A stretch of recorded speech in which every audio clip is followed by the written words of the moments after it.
नमस्कार मित्रांनो, दरवर्षीप्रमाणे यावर्षी बिल्डिंग मध्ये होळिका दहन होतं. त्यामुळे आम्ही तिथे जात होतो.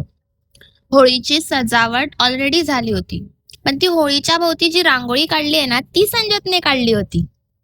होळी पेटवण्याआधी आमच्या बिल्डिंगच्या इथे आधी एक वडाचं झाड होतं. आधी तिथे पूजा केली जाते आणि मग होळीची पूजा होते. तर सगळे तिथे पूजा करत होते. नंतर आम्ही जिथे होळी होती तेथे सगळे पूजा करायला जमलो. हा आहे आमचा रांगोळी आर्टिस्ट, ज्याने आजची रांगोळी काढली होती. होलिका दहन म्हणजे वाईटावर चांगल्याचा विजय. नकारात्मक गोष्टी जाळून टाकायच्या आणि नवीन सुरुवात करायची. होळी पेटल्यावर आईने पूजा केली आणि नंतर पप्पांनी नारळ आणि पुरणपोळी अर्पण केली. होलिका दहन आपल्याला शिकवते की वाईट विचार, राग, मत्सर आणि या सगळ्या नकारात्मक गोष्टी जाळून टाकायच्या आणि नवीन सुरुवात करायची. नंतर आम्ही होळिकेला प्रदक्षिणा घातली.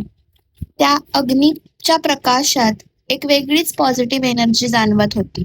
मनापासून इच्छा आहे की आपल्या सगळ्यांच्या आयुष्यातील अडचणी दूर होऊ देत आणि आनंद, समाधान, यश भरभरून मिळू देत. अशी होती आमच्या बिल्डिंग मधली होळी. जर तुम्हाला व्हिडिओ आवडला असेल तर लाईक शेअर करायला विसरू नका. चला तर मग पुन्हा भेटूया. Happy Holy.